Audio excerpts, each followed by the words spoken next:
Well, it has now been 2 years since this silly little thought experiment began. And what have I really learned?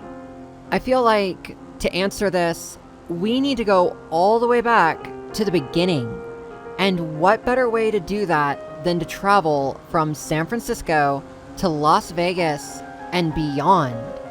When I started my channel, this ended up being the first road trip talk I performed.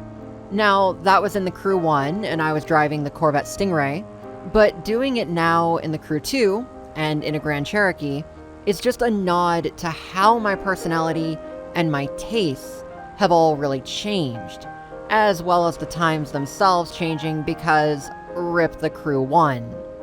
That said, here we are. I am still here. I am still me. So, who am I? I can recall the winter of 2023, circa January, February, being down on my luck, sick for a year at that point, unable to work, unable to use the CAD cert that I had just barely managed to acquire from college 6 months earlier, in spite of those aforementioned illnesses, and just wondering what the hell my life was going to be going into that year. It was around that time I started hearing about things like ChatGPT, Google Bard, which would ultimately become Gemini, and other AI-based applications therein. So if you're wondering why AI is such a prevalent aspect of my channel as it is now, that would be why.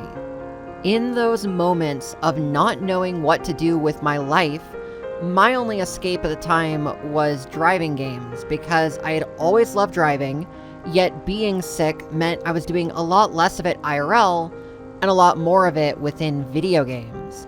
Cue myself using Bard to brainstorm ideas for vlog videos using games like the Crew 1 and the Crew 2 as a backdrop. Motorfest wasn't even out yet because it wouldn't be out until September. So, on the surface, I had the makings of one aspect of a YouTube channel right there. I figured that a history of writing novels in my spare time would lend itself to writing scripts for a litany of different topics. And my ability to be impassioned about said topics would determine my success or my failure in front of a microphone.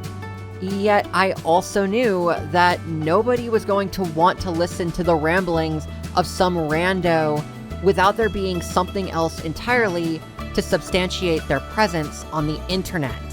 Meaning, I needed to find something else to be that other half.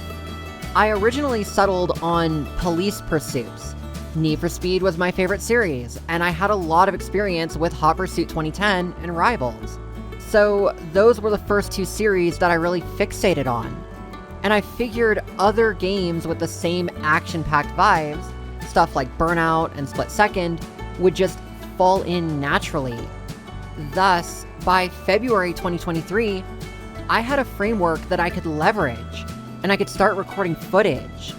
However, when it came time to put that footage into a video editor, it really occurred to me that some other very critical elements were completely missing. One of these was music, because music is essential to the driving experience. If you go on a long road trip, either the aux cord, Apple CarPlay, or Android Auto is going to be your best friend.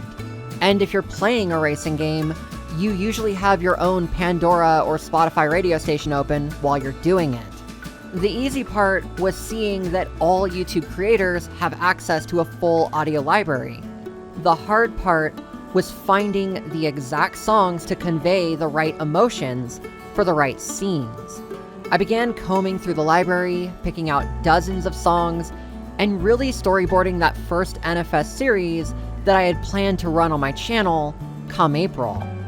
And that led to the other missing element, the one which would ultimately become the bane of my existence throughout this entire process. I didn't really have a persona. And no, I don't mean that kind. You know exactly what I mean. I told myself that in no way did I want to go on camera regularly. Looking back, if I had done so, the way it would have had to be done is the same kind of floating view that you see in the boss battles of NFS Carbon. In order to do the kind of scripted narratives that I wanted to do, and more on that in a bit, I would have had to independently film different reaction shots that were context sensitive, and it would have been the most exhausting thing I've ever done.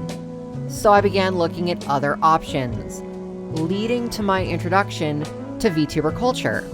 And like I said, this has become the literal bane of my existence. I have learned in these past 2 years that I am not and will never be a genuine VTuber.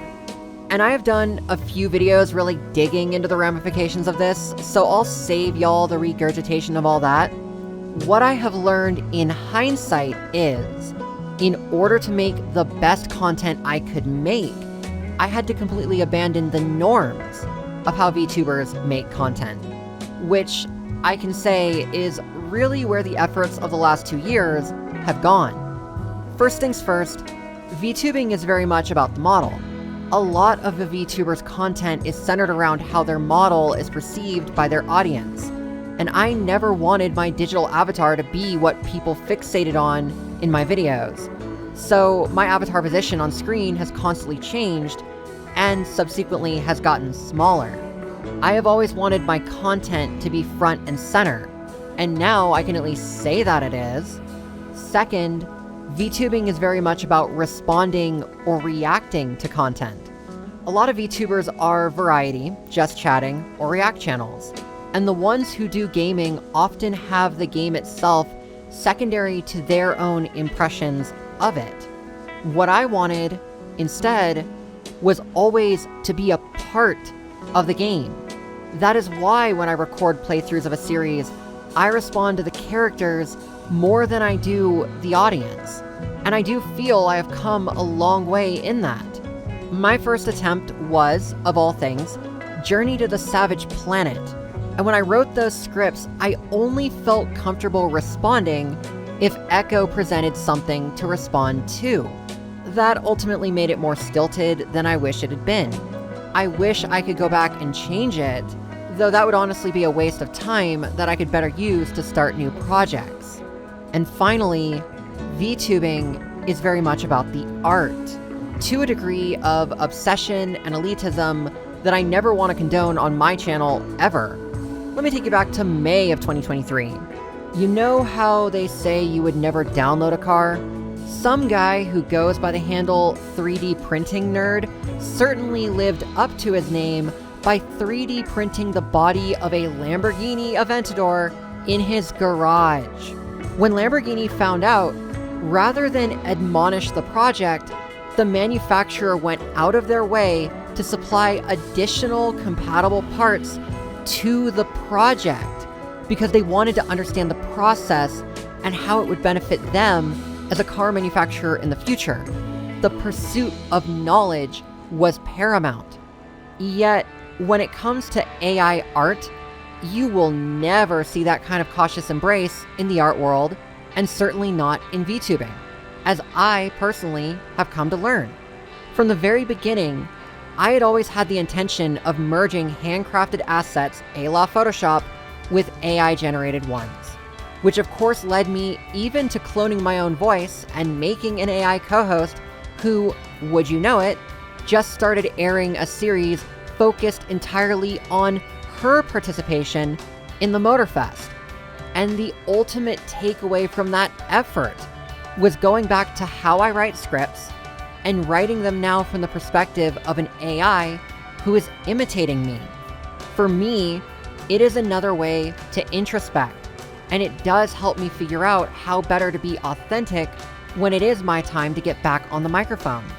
All of these things really culminate into the timeline of the last 2 years. Everything I have done, both my successes and my many failures. And boy howdy, that is an understatement. So let's actually talk about the metrics. In the first 3 months following April 15th, 2023, YouTube was trying to figure out who my videos were best made for. My videos would get shown to a lot of people.